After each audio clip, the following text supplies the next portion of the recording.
Hey guys, can you hear me?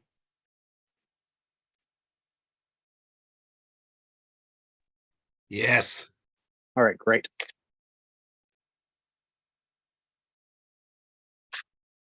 I'm viewing Timothy Freitas' screen.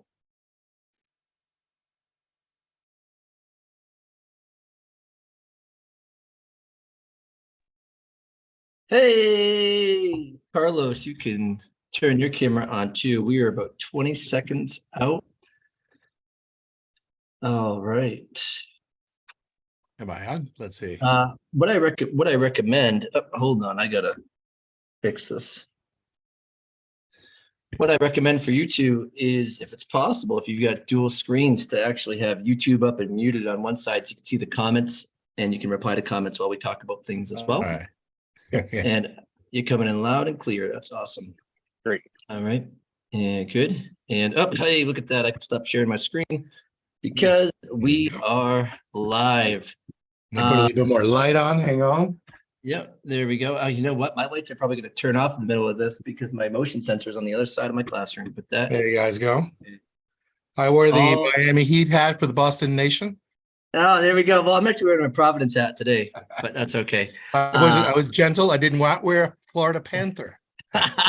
Don't worry. Hey, I'm not a Oh. fair weather fan, Carlos. It's okay. I could take it because in Boston we live by this saying that says there's always next year. That is how we live our life. Hey, you see the shirt I'm wearing, and Carlos knows what I go through every year. I mean, but yeah. Absolutely, that is absolutely true. They are not the worst team in baseball this year, but they're pretty darn close. Yeah, they got a guy that my wife taught named Tyler Stevenson. Oh yeah, he's great. He's a great catcher. Relative, he's great. Yeah. Yes. All right. Well, folks, if you're watching, I'm going to ask that you just drop in right in the chat here where you are from and give us a hearty hello there. For people that are tuned in, I am here with the one and only Brandon Abden and Carlos Barrera. I'll let them speak for themselves, though, because they're certainly good at doing that. But we would like to welcome you here to a remarkably unofficial discussion of the 2023 AP Lit prompts, but we're going to focus on set 2. If we have time, I guess we'll try to go to set 1, and that's all well and good. But before I start talking and get this party started, Carlos, why don't you introduce yourself, Brandon, then you'll take care of it after him. I'll finish up with it, and we'll go from there. Welcome, Garden of English Nation. All right, it's out there. Name is Carlos Barrera. I'm from, I teach north of Atlanta at Sprayberry High School. I normally wear, I'm normally an AP Lang guy. Our friend Brandon Abden put me on the DC committee. Like, You earned that spot. You earned that spot, brother. Right. Well, hey, why don't you make sure that everybody knows what the DC committee stands for there, Carlos? That's I help make the tests, the development committee for AP Lang. But I'm passionate about AP Lit too. In fact, I mostly teach that class bilingually. In English and in Spanish. This year I got to teach a couple mainstream classes as well. So I did both of them. And I love the prompts this year. That's why I asked him, let me get on. Yeah, absolutely. Absolutely. Brandon, who are you? Where are you from? All that cool stuff. I'm sitting in my backyard in Western Kentucky right now. I just finished mowing the yard and went inside and grabbed myself an adult beverage to do this. And I'm from Eastern Kentucky originally. I spent a couple of years living in Cincinnati. I love the city of Cincinnati, and I used to work at College Board, but I taught AP Lang. I taught AP Lit. I'm college faculty now. I got to meet Carlos and hear the wonderful things he does, teaching both courses bilingually. And I'm glad that, we've kept in touch, Carlos. It's great, and we'll continue to keep in touch. But I'm onto your game, Carlos. You're on the language committee, which means you help put together the language test, but you're like, no, I want to be in the literature live stream. So, because you don't want to hear from those Lang people. I know how you are. I know what's going on. So, but no, we're happy to be here. Happy to do this. This is our second year, Tim, right? Live streaming this discussion. And it's just an open discussion. We haven't prepared a whole bunch of notes or anything. We've all read the prompts. We've all got things to say about them. But I'm super excited about this conversation, especially the prose piece. All right. So interestingly enough, right? So Brandon's like, hey, we haven't prepared tons of notes or anything like that. I wanted to let everybody know who's watching this. I haven't prepared any notes. I only looked at the prompts. I did not read the readings. And I did that because I wanted to have an absolutely bare read coming in.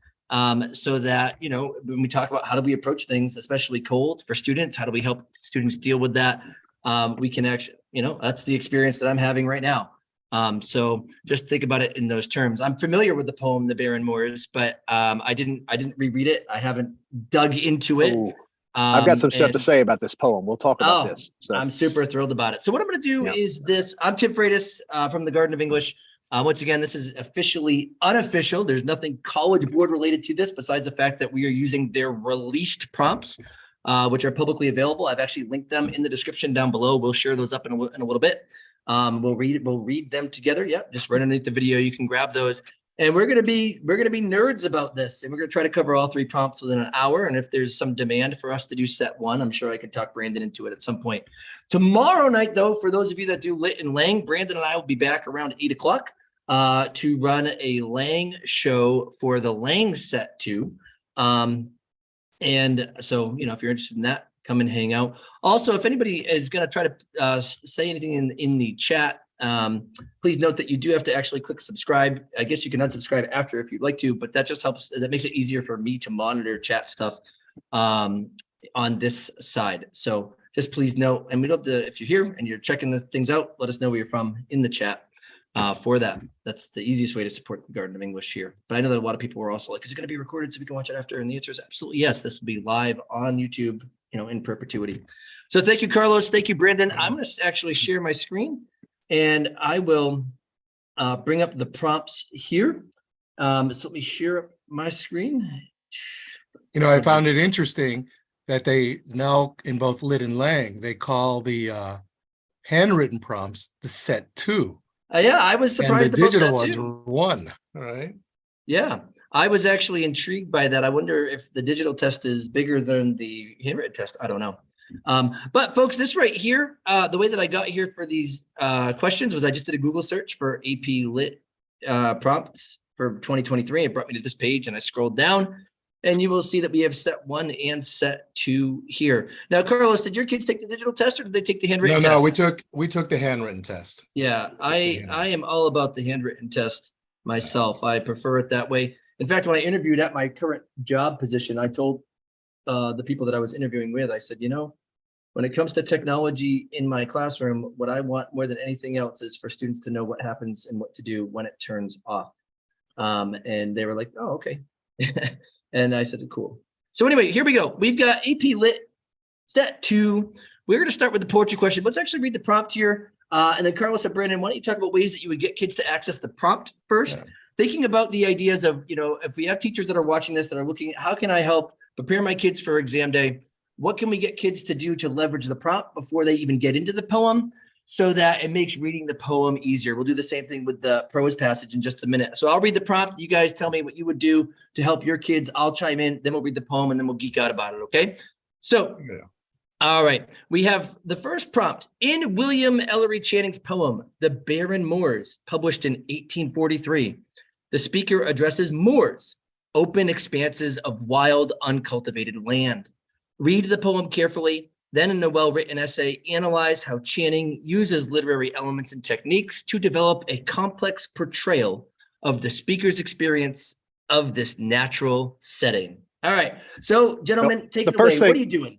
The first thing that hit for me was how thankful the teachers of Othello are that they define that they Moors here. What they mean is like the Wuthering Heights Moors, right? That they're not talking about, you know, dark-skinned Muslims from North Africa here. And so they made it very clear, yeah, that's what the Moors are and how they go. But I love the way that I would hope that my students would immediately see that there's a setting established. And that they can do something with that as they hopefully are thinking about poetry and the narrative aspects of poetry too. And so that's the first thing I'd hope they would see. The second thing, I would hope they would see is that word complex. It's always going to be there, folks, in the literature exam. And what is the complex thing they have to look at? So Carlos, what are you thinking? Yeah, it's one of the adjustments from AP Lang to AP Lit is that AP, and I know this, is AP Lang is not committed to 18th and 19th century literature. All right. But AP Lit is. So I had to teach that to the students. So we did have, this is definitely a transcendentalist writer, right? A poet. And this is, we did maybe a unit of the, when we did this unit, the poetry, the second time around, we did romantic poetry. We did a lot of Keats. We did, and so it's those kind of, the romantics. And so they were at least prepared. They came back from the test and said, we could do this.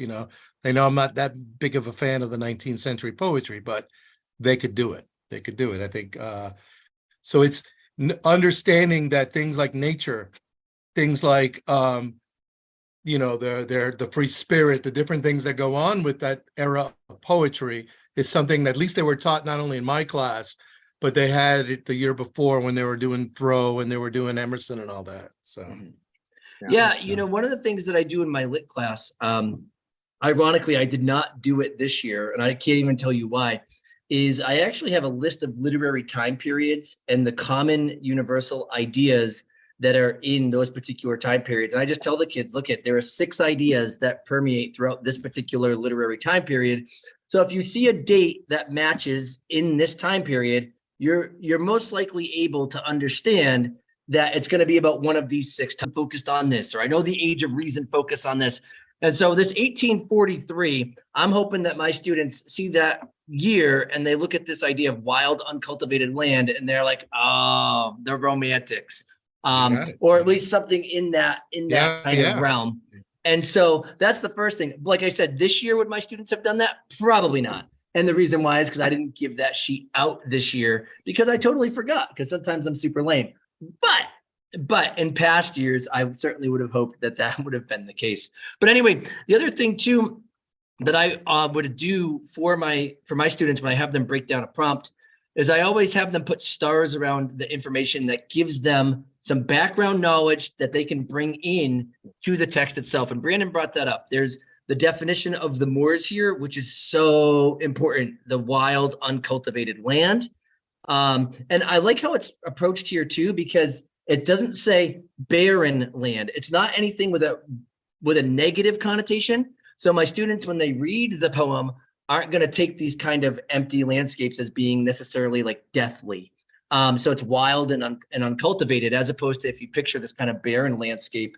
And also on top of that, I have my kids always create a question from the prompt, and it starts with the infinitive to develop. Yeah. And then I always say, what can't you know? And the kids will say, okay, what is the complex portrayal of the speaker's experience with this natural setting? And so my students are going to say, okay, what's complex about the speaker's experience? And so I tell them complexity deals with layers. And we'll talk about that a little bit later too. But now my students know that they need to deal with, every topic sentence has to have a different kind of response that the speaker has because of the complexity here for it. So if I hear you right, Tim, then you're having the students look for like ideas. That's it. And so what happens Idea is driven. Because my kids go in with that question, what's his complex portrayal of the experience? So basically, what's his complex experience with these natural landscapes? Once they can answer that, if they could say the speaker experiences this and this, or maybe 3 things with the natural landscape, I'll then go back and say, okay, what text got you there? So the idea is first, then they find their textual evidence. And then I say, good. What is the author doing in those lines of text that you followed? And the reason why is because if they work backwards with the idea first, then the text, and then label literary elements, they're not going to see alliteration and be like, I see alliteration, but I don't know what it does. They're going to look at the text that they find that conveyed this complex idea, and then they're just going to say what the author is doing in it. So they're only talking about what they do know. It's that difference between an idea-driven analysis and a device-driven analysis. Right. And can a device-driven analysis make sense?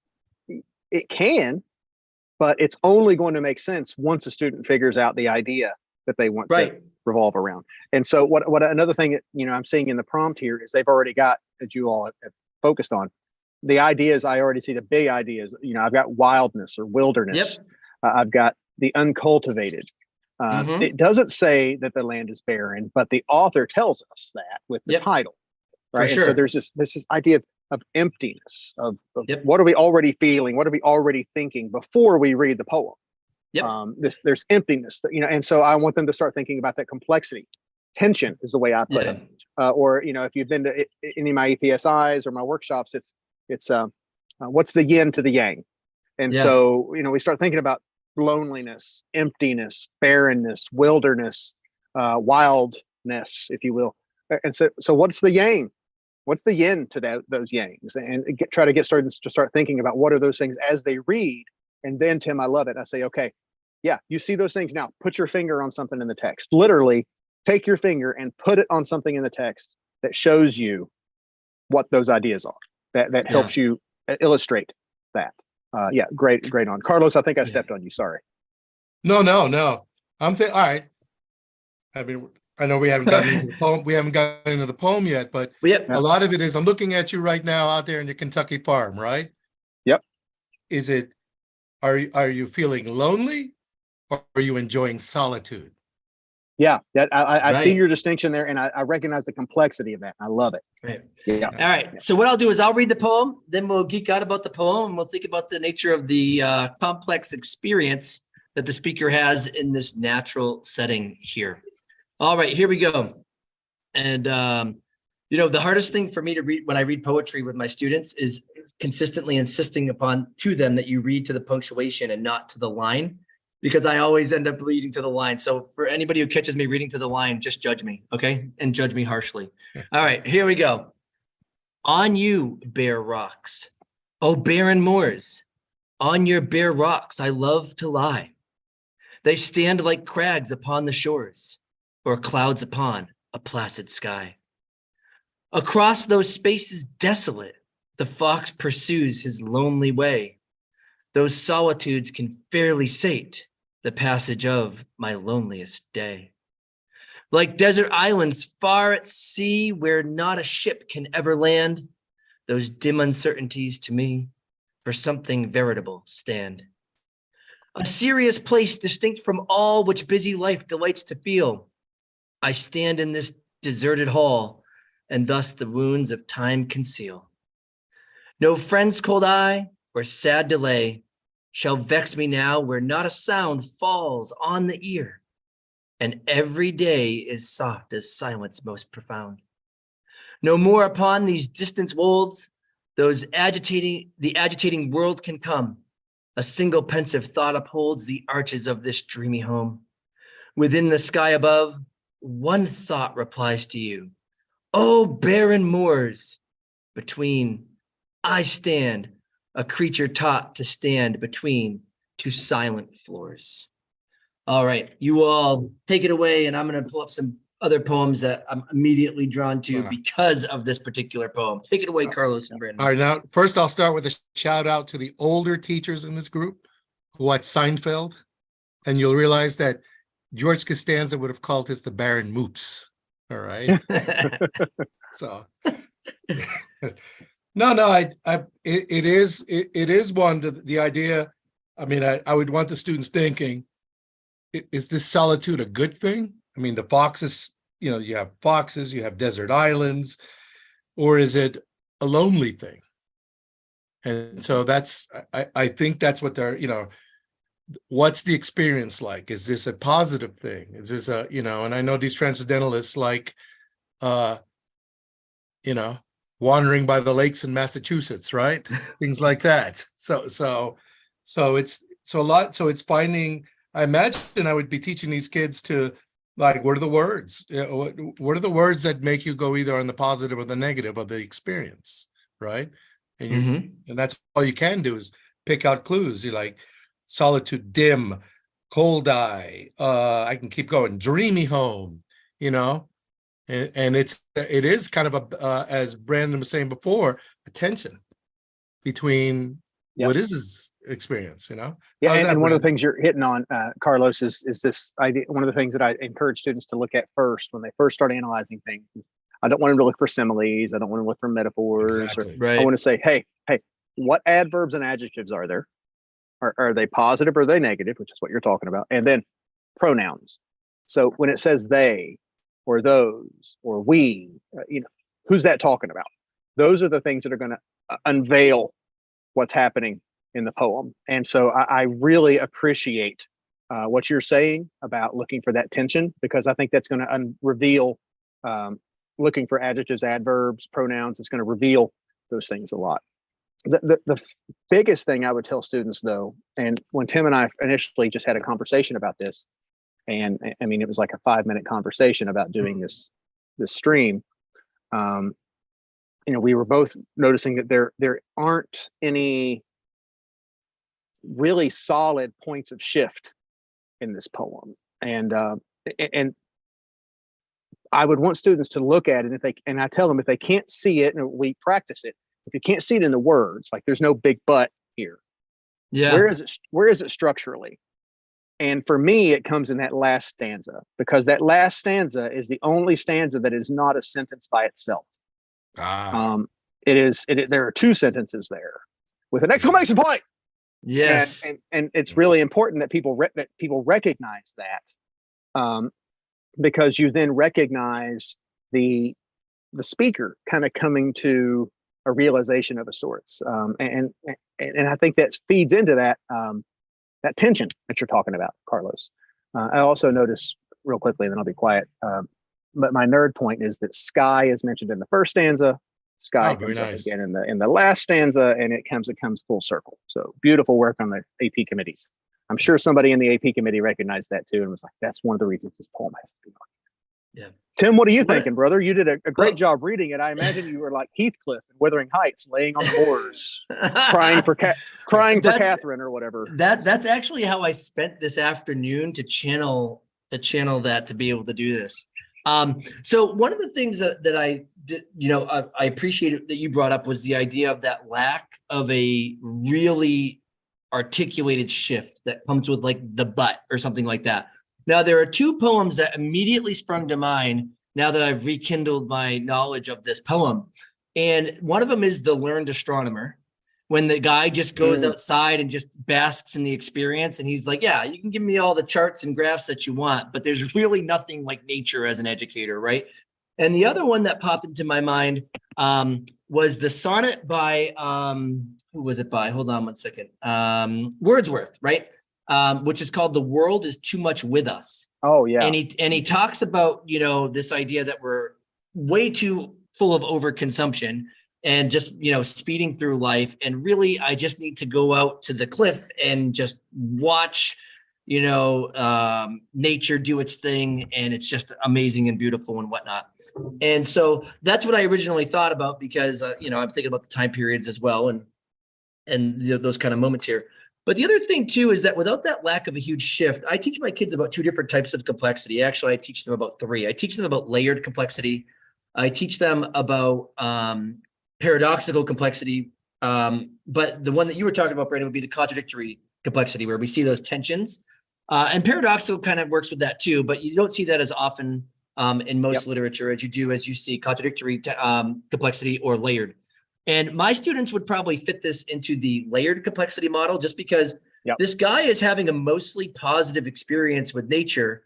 And so as he's looking, he's like, look, the expectation might be that the fox is lonely and there's solitude here, but he clearly has this, impassioned love for being out there or positive experience with it. So my students will go through here and they'll be like, okay, so he definitely talks about how he loves to lie on these barren moors, and he finds some sense of peace in this, even though he contradicts that a little bit with the second stanza, where it brings up space is desolate, the fox pursues his lonely way. But then notice it says those solitudes can fairly satisfy the passage of my loneliest day. So we see that contrast. That's really the contrasty kind of moment there. Everything else is like, I love this. And then he tells us why he loves it. Because the serious place distinct from all which busy life delights to feel. I mean, in my classroom, I'm teaching this next year and I'm doing it with The World Is Too Much With Us. It makes perfect sense to pair these together to teach poetry here. And so my students are going to be like, okay, so he loves this. He feels some satisfaction here. He delights to be here, particularly because Now, no friend's cold eye or sad delay shall vex me now, where not a sound falls on the ear, and every day is softest silence most profound. So he has a profound moment here. So there's a love for this. There's a profundity that he's exploring here. And that's what I would expect my kids to focus on, because they're going to think about the layers. Where are the positive experiences that show up here, as opposed to this kind of contrasting image in stanza 2, which you could easily talk about, of course, but my kids would actually focus on the layered side, because there's much more of that, because you don't see that clear but or yet that typically shows up in the poem that Brandon was talking about. Well, two things with that. One, Tim, I want to know how you get away with teaching a poem at a school where you're at that says, "Great God, I would rather be a pagan suckling at the teeth of life," or something like that. Right. It's right here. I'd rather be a pagan suckled and a creed outworn. And a creed outworn. Okay. I knew there was something like that, because I know that poem well. It's a beautiful poem. But I totally see the connection here. The other thing here is what I think is great about what you and Carlos and I have articulated is the different approaches to when students would do certain things. So, the thing I'm wanting students to grab as they read is, what's the contrast? Where's the tension? Then Carlos is saying, okay, he's recognizing a reading that's looking for, my term, the adjectives and adverbs, where they're spending again almost a second read of the poem. And yours is that little bit more in-depth analysis with the time they spend with the poem. And I love that, because that's different opportunities to, okay, when you're initially reading it, what do you see? Now, how can I go a little bit further with it? Now, if I've got time to really spend with the different stanzas of this poem, how can I recognize the layers of complexity here? And I think that's a great pedagogical approach as well as a testing approach. Right. And I'm willing to bet that on test day, most of my kids ignored stanza 2. Now, for you and for me and for Carlos, that will stand out all day because of the contrasting image, because that's where the contrast is brought up with the image, as opposed to that kind of typical contrasting language. But I bet that most of my kids would have been like, nope, we're going to talk about the love. We're going to talk about the solace. And then talk about, particularly in this last line, between I stand a creature taught, they might actually talk about how I stand is actually in the center of this line. So it depicts where our speaker is.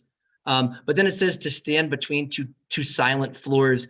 I'm willing to bet that at least one of my students looked at this last line, because I always make them talk about the last 3 lines of the poem when they produce their last body paragraph. I'm like, if you don't, you have missed everything. So you have to make sure you do that. So any teacher that watches this, if you're teaching your kids how to write, their final body paragraph, whether it's their second or their third or their sixth, right? You have to tell your kids, you have to have evidence from one of the last 3 lines. What I really appreciate about this, too many of the essays that we read, Carlos can speak to it too, and Tim, I think you guys have read Lang, both of you, a lot, right? Yeah. And I think I'm the only one here that's been a lit reader, but I know you guys have read lots of lit essays and things, but I know too many essays focus on just the first half or first part of texts.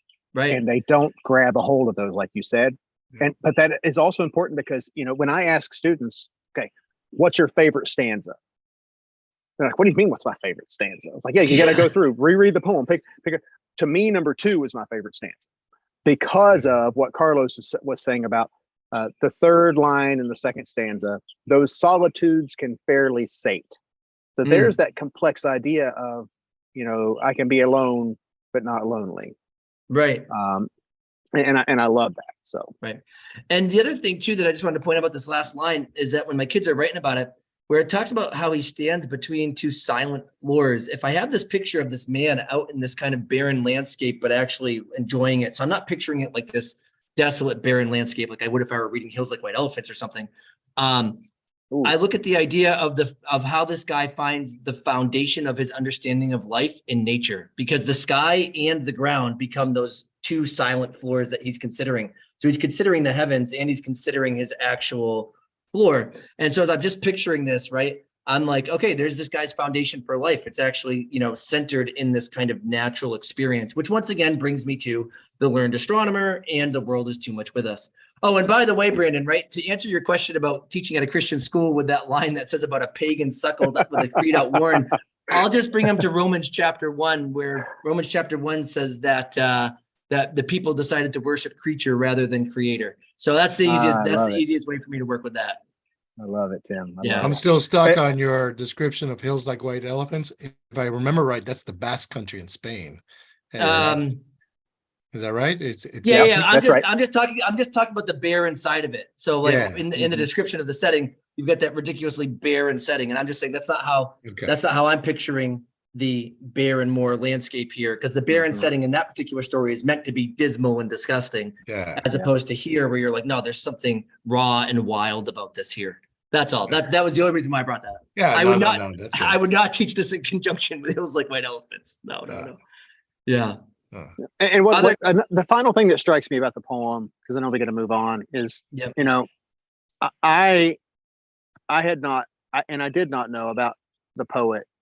I'd heard the name, but I did not know. And I read the poem, and I just assumed the poet was a British romantic, and he's an American, writing in the transcendental sense, as Carlos said earlier. But everything here screams British romantic.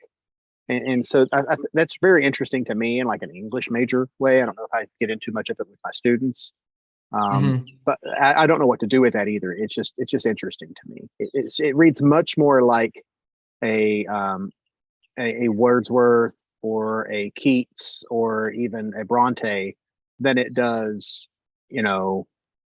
Longfellow or something like that. So Yeah. All right. All right. Do we want to move on to the prose? Yeah, we do. While we move on to the prose passage, though, I just want to point out, if you're loving what Brandon is saying, please note that Brandon runs our Garden of English literature workshops for the summer here, by the way, so he can work with you. Our Garden of English workshop for AP Lit teachers. You can access that right at thegardenofenglish.com, and there are tons of benefits that we can offer, including a free autographed copy of our AMSCO book. Brandon's AMSCO book. I was not part of the lit version. I was part of the Lang version there. And there are other cool things that we actually offer as well with our partners in Marco and Parlay and Perfection and Applied Practice and things like that. So by all means, we do want to just give Brandon a shout out for that. Registrations are still open for lit. For Lang, there are still spots as well, by the way, but we'll talk about that probably a little bit more tomorrow. The first week of plug Lang for tomorrow. If you're on here for the lit and you don't know about tomorrow, we're doing the same thing for the Lang prompts for Lang at 8 tomorrow p.m. at 8 p.m. Eastern time. Yes, and the only thing about the Lang stuff is that the first week of Lang sold out about 2 hours ago. So now there's only week 2 and week 3 for Lang. But anyway, and it's cool to point out week 3 for both Lang and lit is an evening session in August and anybody can take it, but it's really targeted at people who, the way we like to put it is it's our initial thinking about it, our exigence, gentlemen, if you will, was that the teachers, we get contacted by so many teachers who find out today that they're going to start teaching AP tomorrow. And so we wanted to be able to offer that in the evenings in August. So there you go. Absolutely. Yes. Thank you for clarifying. All right. Prompt 2, the Rock Eaters. I read the prompt, but I have not read this reading yet. So here we go. The following prompt is from Brenda Carlos. Oh, Peñado. I don't thank you. It's a form of when you comb your hair, peinado. That's how you would say it. So peinado is like your hair's combed. Gotcha. Different spelling. Gotcha. Brenda Peinado's short story, The Rock Eaters, published in 2021. In this passage, the narrator is one of a group of people who left their home country after developing the ability to fly, an ability that is accepted as realistically possible within the story. Years later, a group returns to that country with their children. Read the passage carefully, then in a well-written essay, analyze how Peinado uses literary elements and techniques to convey the narrator's complex experience of this return home. All right, Carlos, so we're getting with this with our kids. We're looking at the prompt first. What are you telling your kids to do? This is the reason I wanted to be here. This, it's no accident that they set 1 and set 2, they match each other. Mm-hmm. And in the other set, it's a passage with a woman riding a bicycle, but I looked up the book. It sounds like Wakanda.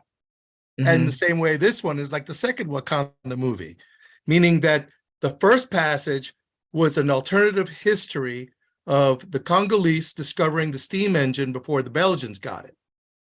And that's the bicycle thing that goes on in there. In this one, we start seeing, this is the magic realism of Gabriel Garcia Marquez.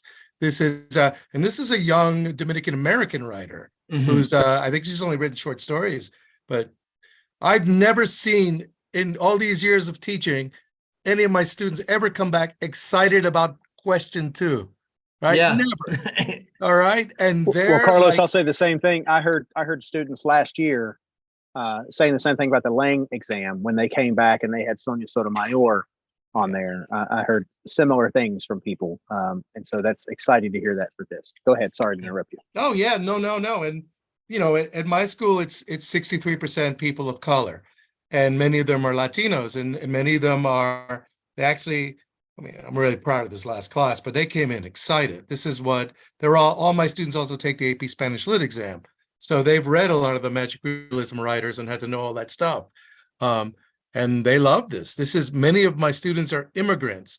Many of the students can't return home to their country. They're Venezuelans, you know, and other similar things.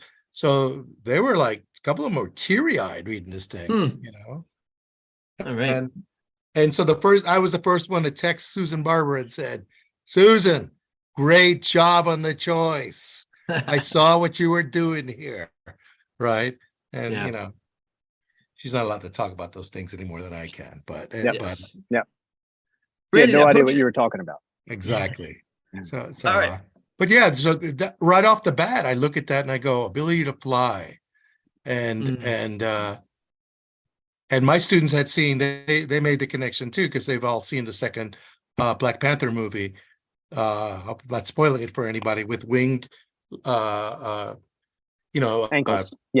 and you know, but this is I mean, right off the bat, you look at this and you see it in the you know, what it is you're looking for, the complex experience of, I think that's what you have them do, Tim, right? Yep. Every time find the infinitive to convey, and then what can't you know? What is the complex experience of this return home?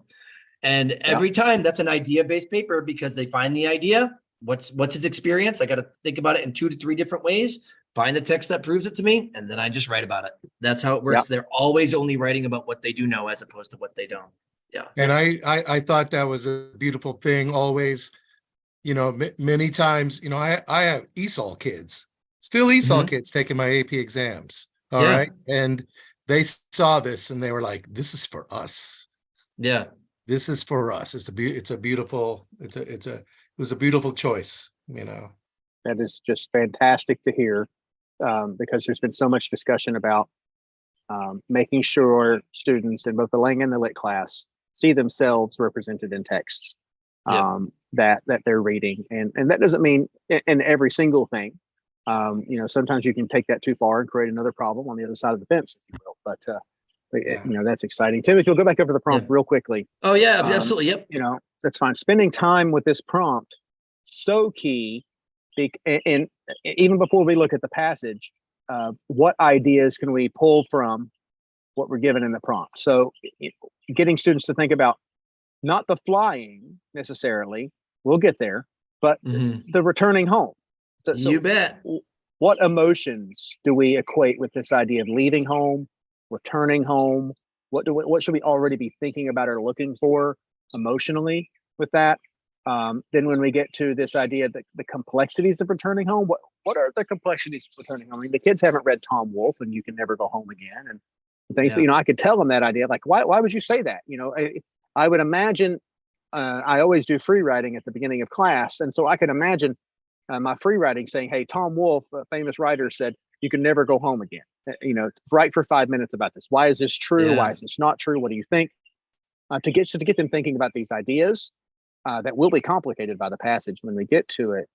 But then flying, like if students are in a lit class and we're thinking symbolically, we're thinking metaphorically, what does flying mean? And hopefully they're saying things like it represents a freedom. It represents an ability to rise above things. It represents a quicker escape. Even like progression. That. I mean, think about what, you know, if I asked my 6-year-old daughters, tell me about flying, the first thing they're going to say is a cocoon. They're going to be like, oh, like butterflies fly once they break out of a cocoon and they, you know, they transform and they change. And, you know, and that's going to be what helps with complexity, because these people are returning home after they've developed the ability to fly. My 6-year-old daughters would say, what's something that develops the ability to fly? They'd be like, boom, butterflies, done. Mhm. You know? Yep. Yep. I'm from I mean, I came to Georgia in 2007, but I'm a son of Miami. All right. I've half my teaching career was in Miami. I began teaching in inner city Miami. No teaching program or education could have taught me what to expect in Miami. This is Miami at the tail end of the 80s. This is Narcos time. All right. So this is so many things. It's also Miami Vice time. I mean, let's Oh, just say. absolutely. And so the unbelievable happened that you wouldn't believe the stories I told you. But then if you're from Miami, yeah, you do. And if you throw in flying, it's believable to them.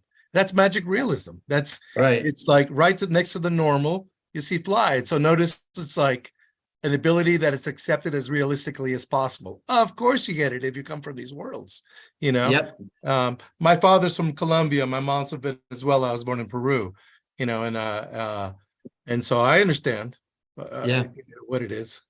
So Carlos, real quickly, does that mean you have like triple citizen or quadruple citizenship? I don't know about citizens, but this is the way I break it down to my students. When I'm nice and charming and polite, I'm Venezuelan. All right. When they get the anger out of me, I'm Colombian. All right. Gotcha.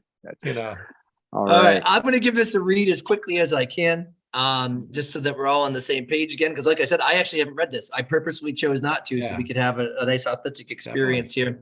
So I'll read it aloud. I'll help you with a few of the palabritas. I appreciate that. Right. Here we go. We were the first generation to leave our island country. We were the ones who developed a distinct float to our walk on the day we came of age.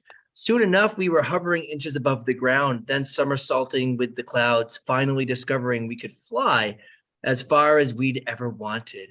And so we left. Decades later, we brought our children back to see our home country. That year, we all decided we were ready to return. We jackknifed through clouds and dodged large birds. We held our children tightly. They had not yet learned to fly. Behind us, a trail roped together lines of suitcases packed with gifts from abroad. We wondered who would remember us. Our parents, those who were still alive, came out to greet us, hands on their brows like visors. Some were expecting us. Others were surprised, terrified at the spectacle of millions of their prodigals blotting the sky with their billowing skirts, our shirts starched for the arrival. We touched down on our parents' driveways, skidding to rough landings at their feet, denting cars, squashing flowers, rattling windows. Our old friends and siblings, the ones we left behind, kept their doors locked. They peered through the window blinds at the flattened flower beds, the suitcase that had burst, and strewn packages all over the yards and streets. Our youngest children squealing now that they'd been released, the peace we'd broken by returning. They didn't trust us, not after our betrayal decades ago. The whiff of money we'd earned or lost in other countries like a suspect stench. Our parents hugged their grandchildren and brought them inside to houses with no electricity, candles wavering like we were in a seance. More brownouts, they told us. We remember, we said, recoiling at how little the place fit us anymore. Those first nights we slept in our old beds, our feet hanging over the edges, the noises of the city and the country crowing and honking us awake, music from radios and guitars, celebrations we'd not been invited to. We dragged our children along to knock on the doors of old friends and siblings, the ones who never developed the ability to fly. They eventually reluctantly opened their doors. At first, we sat stiffly on couches and inquired after their health and others we once knew. Then we got them to laugh with us about the time we pulled the nuns' skirts or put the gum in the kink of a rival's hair. When we caught baby chicks in the village and raised them or cracked open almonds on the Melcon, then their children came shyly out of their rooms and took ours by the hand. We smiled when we saw them climbing trees together in the patios, their children showing ours how to eat. How do we say that, Carlos? That's a that's a tough one. Cajulitos Soliman in Asileros. Thank you, Carlos, from the branch. We introduced our children to everyone who used to know at Calmados, by the side of the road, at the baseball fields, at the country clubs we had to beg to be let back into. We showed our children the flamboyant trees in the parks, blooms of coral red spilling in the dirt. We showed them the granite striated through the rock faces of the mountains, the glimmering pebbles under the waterfalls, the red dust that stained the seats of their best clothes. We walked past the stray dogs that growled and whined. The most ancient among them remembered us, wagging their tails when they saw us and running to sniff our offspring. We dunked our children into the rivers we'd once swum. We dug through the banks for the arrowheads that belonged to the Tianos, who'd been erased from the Spanish after the Spanish came, their remnants lost in the mud. Lost, the children whispered in awe and fear, churning the black glinting points in their palms, testing the hardness of flint between their teeth. Back in our foreign homes, we had never talked to them of history. We remembered we'd been happy. We loved this land, we said. We forget why we ever left. All right. Nicely read. All Nicely right. read. There is so much Yeah. here. And Absolutely. just like I said with the poem, one of the first things I ask my students to do is pick out their favorite paragraph. And they have to talk about it with partners or whatever and be ready to explain why it's their favorite. My favorite is paragraph 3. Starts on line 15. Mhm. Our parents, those who were still alive, came out to greet us, hands on their brows like visors. Yeah, Some were that's- expecting us. Others were surprised, terrified at the spectacle of millions of their prodigals. I'm going to talk about that footnote just a second. Prodigals blotting the sky with our billowing skirts, our shirts starched for the arrival. We touched down on our parents' driveways, skidding to rough landings at their feet, denting cars, squashing flowers, rattling windows. The reason I love this paragraph, and I wouldn't give this to students like initially, I would want them to talk about why they like certain paragraphs and what they thought was so important about those paragraphs. But what stands out to me about it is it begins with this idea of this return home, this triumphant visit, and it ends with this destruction and almost disrespect of their space, and it really shows that shift there. Now, I know, Tim, I know you want to say something, but I'm going to go ahead and argue. No worries. Like, You do what you got to do, Brandon.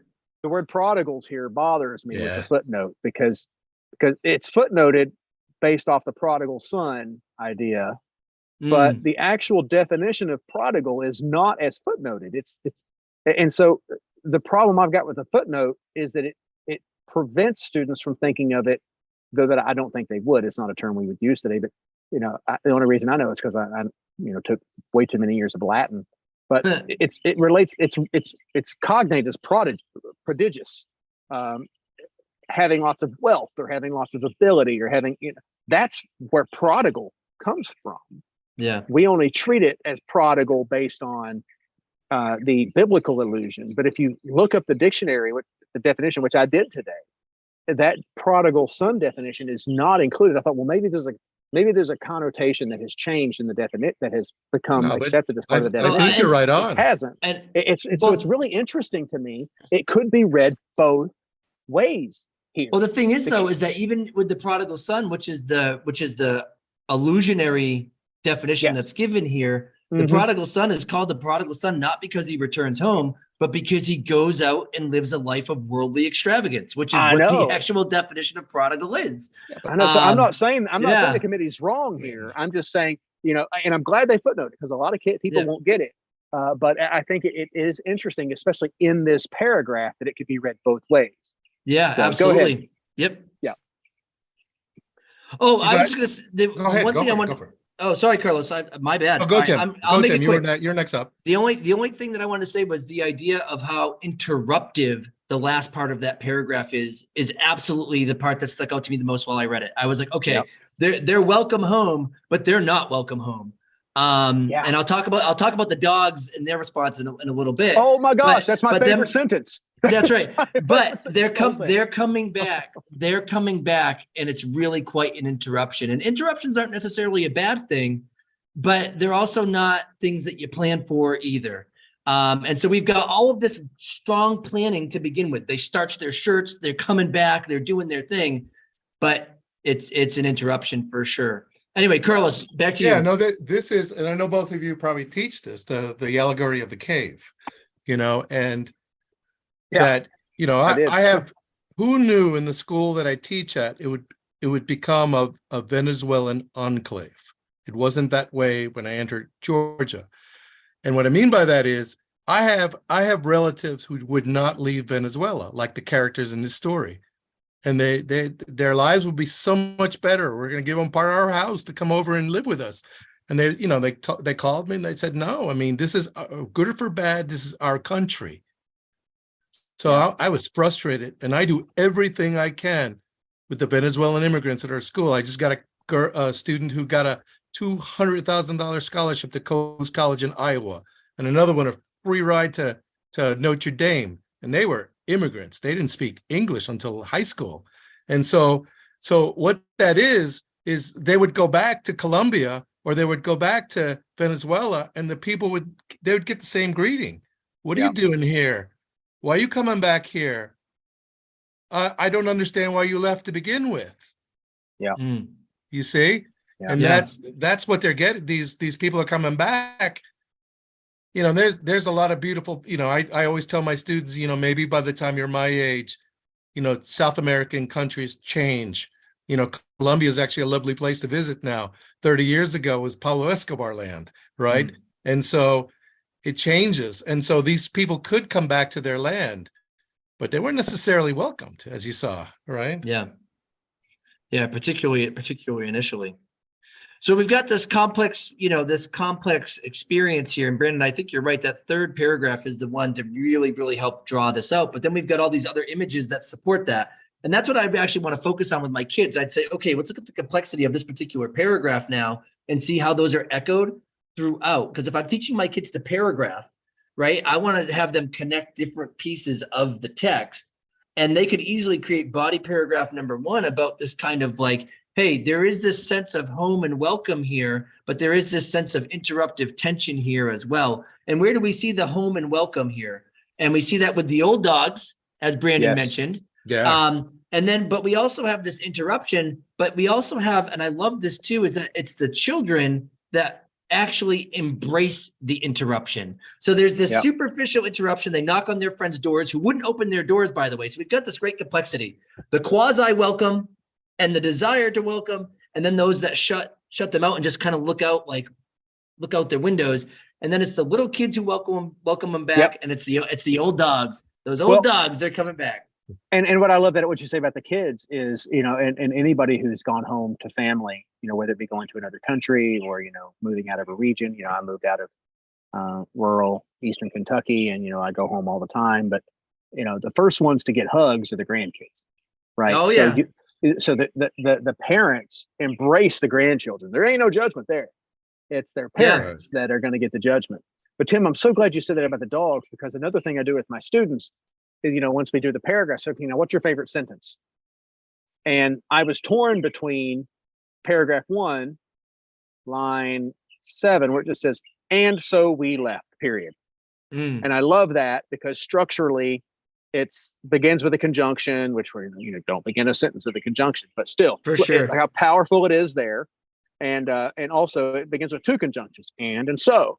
So I love that. But then I couldn't get away from the sentence in line 64. We walked past the stray dogs that growled and whined, semicolon. The most ancient among them remembered us, wagging their tails when they saw us and running to sniff our offspring. There we see the children committing in, which is what you're talking about. And so in that, I see that structure of what's happening with the people who remain behind again. And you all know me, if you've been to any of my workshops, you know I love the sentence structure stuff. So that semicolon right there is super important. Carlos? Yeah, you think that's an allusion to the Odyssey? When Odysseus comes back, it's his old dogs that recognize him. Oh my him. God! Yeah. Yes. Yeah. Oh wow!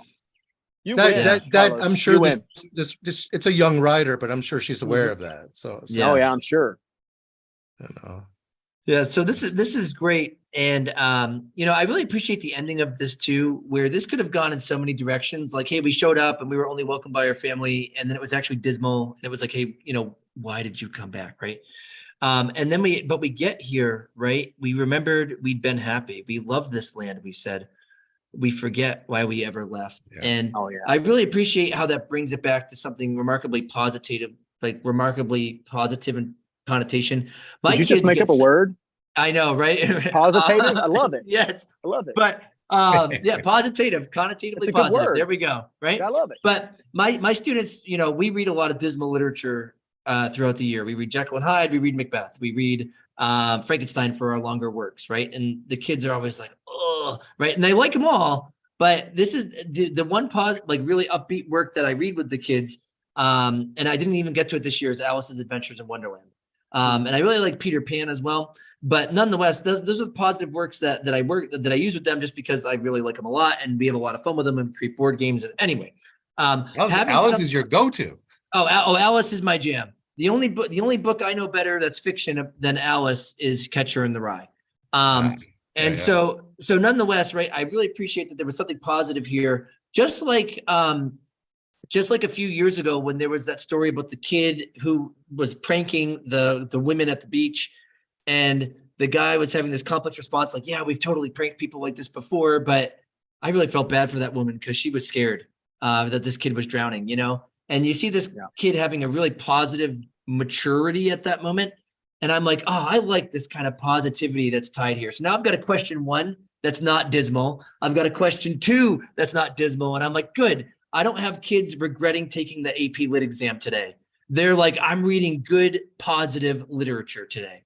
And I really appreciate that a lot, because I think it's actually more fun to write about, to be completely honest with you, when you're testing under high stress levels.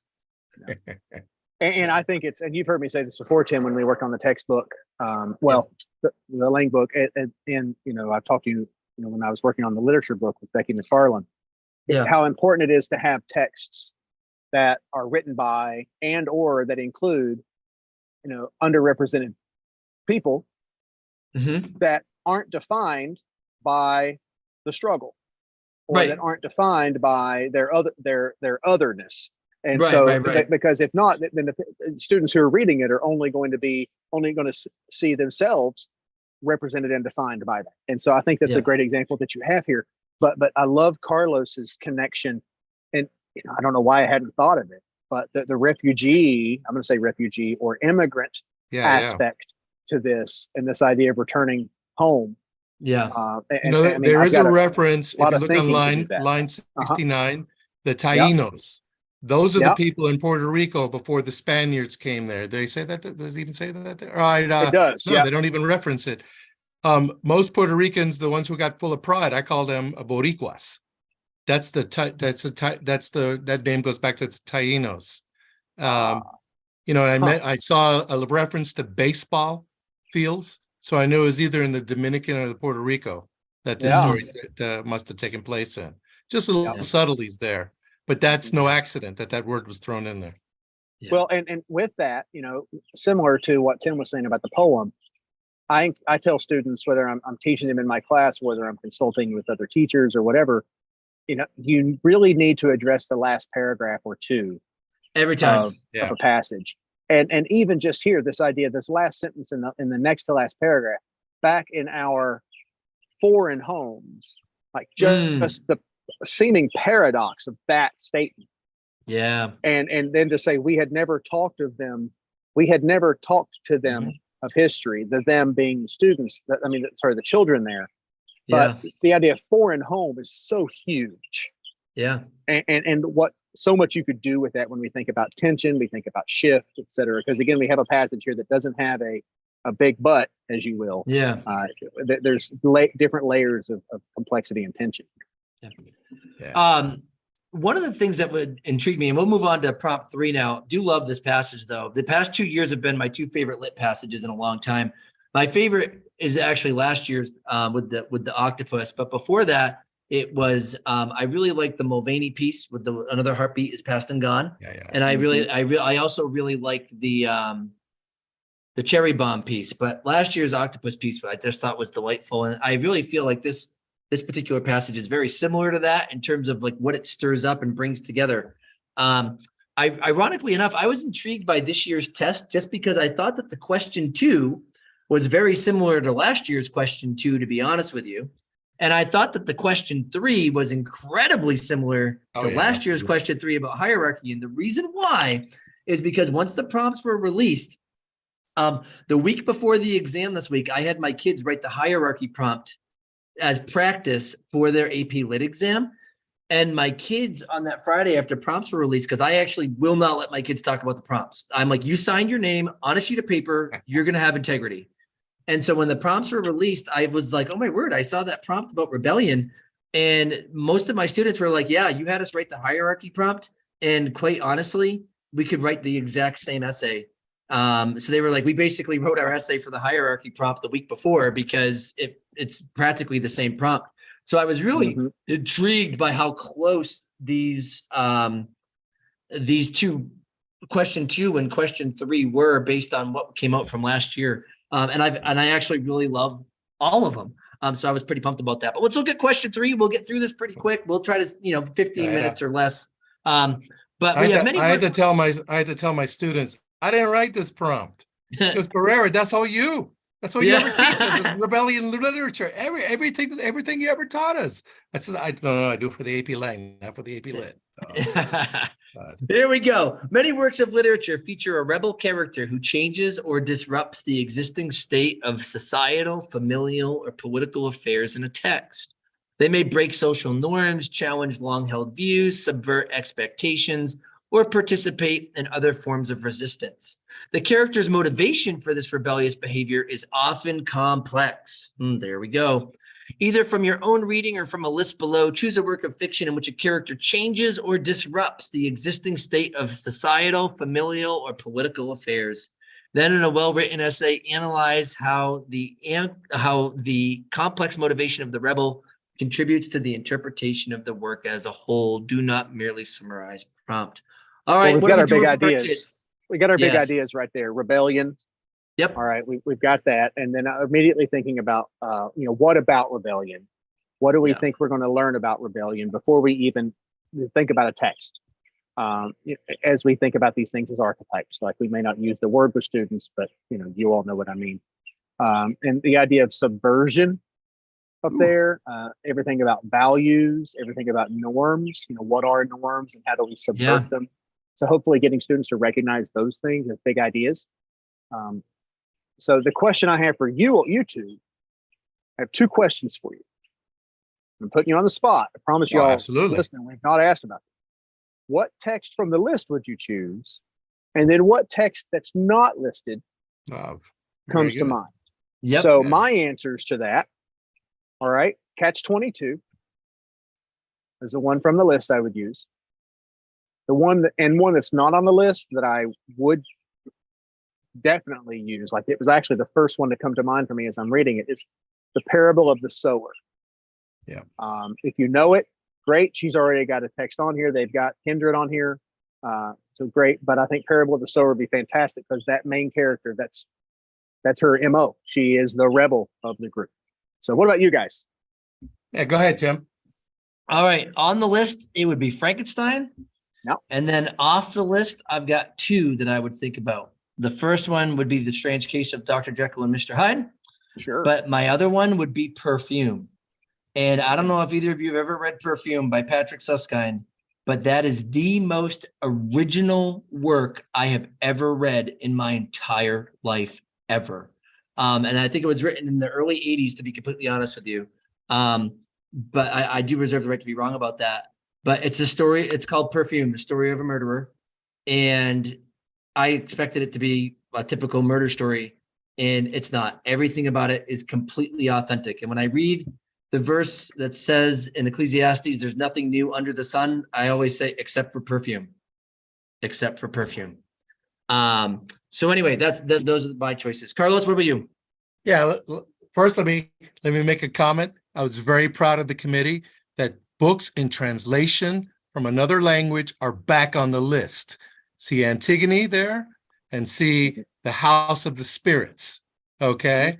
I didn't like it that they were off the list. And I knew that my students could always use translated literature on the test, but I'm glad it's back on the list. Oh, actually, Carlos, I'm going to actually ask you a question that actually showed up in the chat here, right?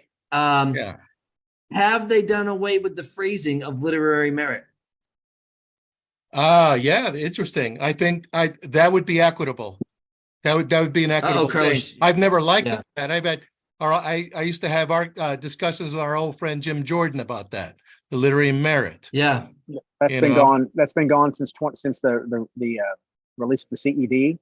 We're Yeah. no longer using that term because that term is so subjective. Right. And And I on, like- on top of that, right, you know, I remember when I was in grad school, I was reading Alice in Wonderland in grad school. On my teaching exam, I wrote about Alice in Wonderland, and there are plenty of people who be like, that's a children's book. I look at plenty of AP Lit prompts, and I'm like, I can write a great essay about that on Horton Hears a Who. And I actually have 10 kids in my classroom who could use Horton Hears a Who to write a killer essay about that, or, you know, any type of book like that. Now, I don't encourage my kids to do that, of course, right? But yeah, literary merit is gone. It's funny. I have one rule for my students on any question 3, and that is they are never allowed to write about Twilight or the Hunger Games. And when they finish their AP Lit exam, they weren't allowed to tell me anything. Like I said, I hold them to that. But one kid just said, I ain't going to tell you anything. I'm just going to tell you I wrote about the Hunger Games. And I was like, you know, I'm like, one rule. And then when we got the prompts, Well, you know I was what, like, Tim? all He's right. a rebel. Yeah, right. Well, rebel. seriously. And Oh, you know there you what? The thing is, though, is that when I saw the prompts on that Friday, I was like, you win, I lose. That's just what it comes down to. That's what it comes down to. On this list, I have a lot of books. What I tend to do, at least 2 of the units, is I do the choice. I have 6 different plays or novels. I did one with plays and I did another one with novels. You know, and I do that for a lot of reasons. One is you get better engagement when the kids have a choice, you know? Yeah. 2 is I'll be honest, it's difficult to teach in the South. So I provide literature choices for everybody. All right. Yeah. And then so on this one, I actually like I do the play version of One Flew Over the Cuckoo's Nest. And that's a real popular choice. Is the same guy who wrote Men of La Mancha. So I do it sometimes. I teach a half semester course. So I have to sometimes go with plays, and I sometimes do plays of novels. Now, off the list, I also a real popular one with my students was Amadeus. You know, the National Theater Live has a beautiful production of it, word for word. And they do a lot of things like that. Another one that was also popular was Medea, a modern version of it that was also for the National Theater Live. You know, I would provide, I'd spread the kids out in the cafeteria into 6 groups, and I even provide the National Theater links, so the things that they could actually the video to watch it. And then one of the ones with my Latin kids that really connected with them is Real Women Have Curves. Nice. America Ferrera, she became like famous from that movie, and she has to rebel against the idea of weight.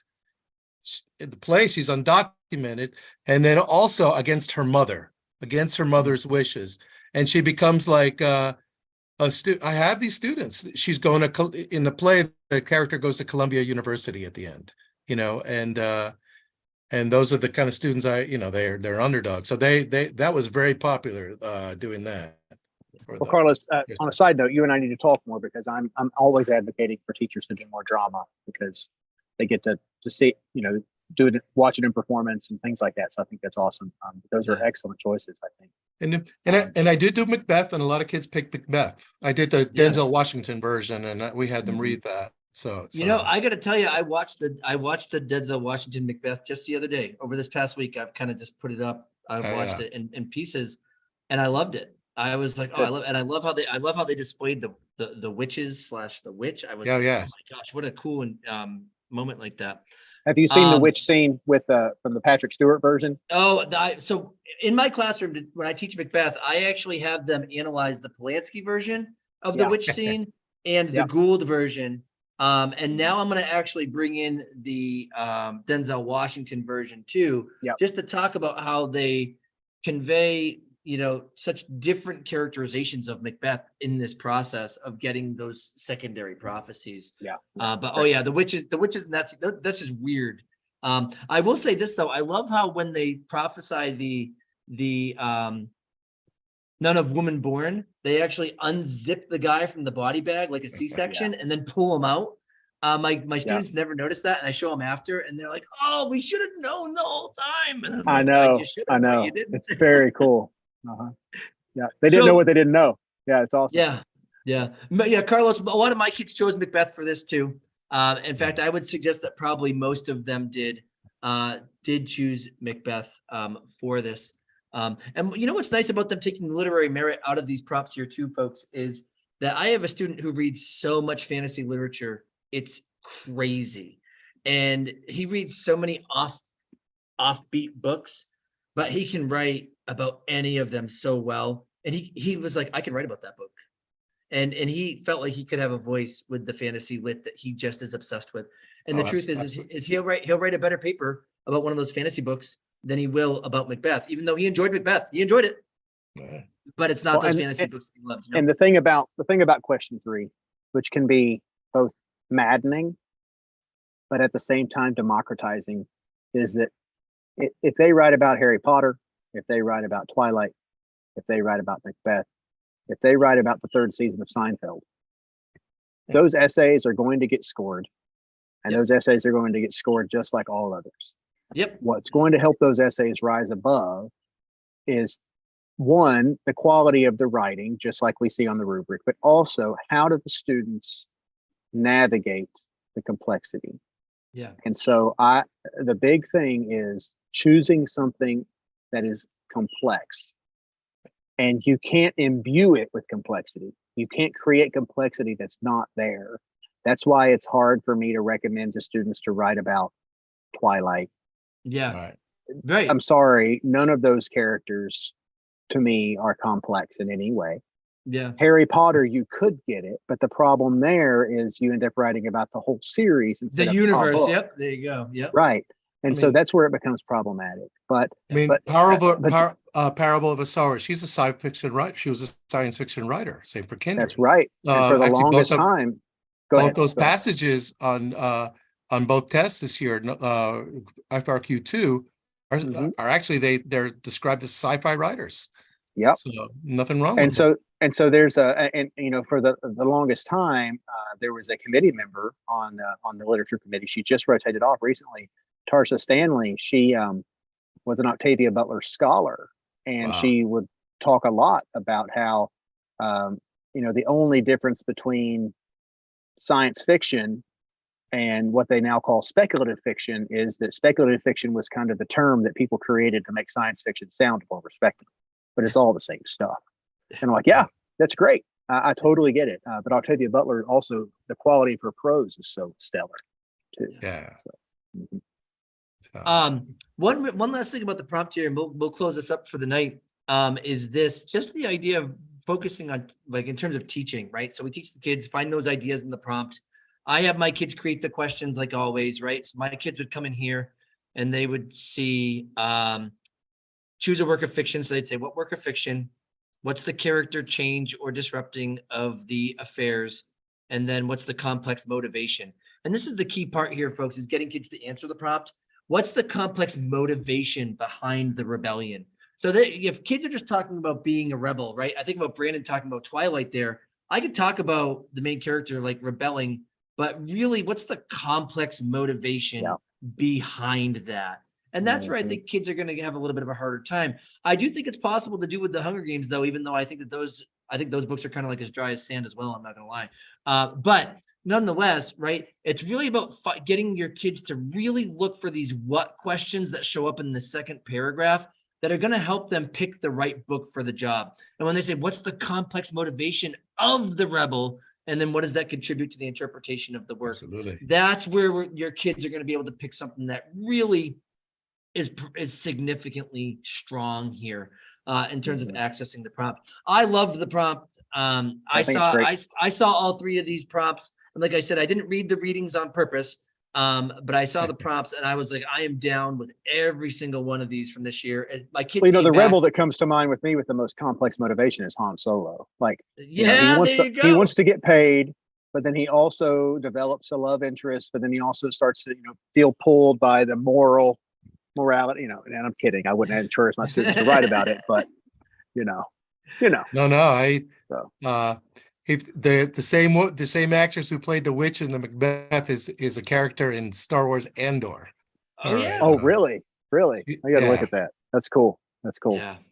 But All right. Well, gentlemen, I appreciate you. I'd like to remind everybody that the Garden of English does have AP summer workshops it's the Garden of English's summer workshops for AP English teachers. That's both Lit and Lang.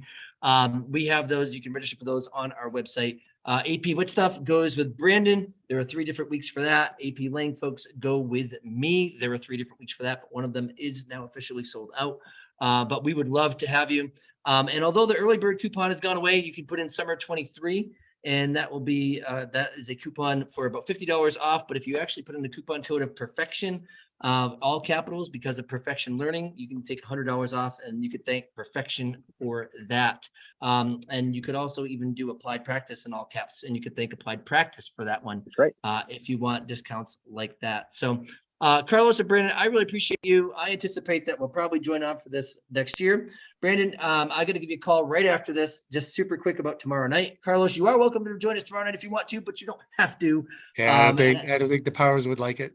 All right, that's okay. Because I was in the room where it happened. So yes, Right. I So understand. I will say this: if any of you are in Seattle for the APAC this year, I got picked. I do the DC committee thing, but more importantly, the Spanish teacher at my school got accepted, and we're going to show how we teach bilingually, both AP Excellent. English Lit and AP English Lang. All right. Awesome. Well, I will All see right. you there. I'm going to be presenting too with Jennifer Fletcher and Sarah Zerwin. So we'll make sure to come see you, Carlos. And I was going to present with them too. And then I had boys camp, and I cannot give up boys camp for 3 years in a row, especially for my young boys who love boys That's camp. right. So Priorities, baby. That's right. I would say, I got to admit, I kind of want to do that. So anyway, I wish I were seeing you, but I will see you, Carlos, in Tampa. Brandon, I'm sure I'll see you Very rather soon. than later. And I'll give you a call in just a couple minutes. When I press end, All right. though, guys, just so you know, this live ends and we can't even chat. So it's like we're not even going to be friends after this. All right. And I can brag for you. Tim is a question leader at the Yes! AP at the AP. That's right. This reading. year, question right. leader for the first time. There we go. All right. You have a great one.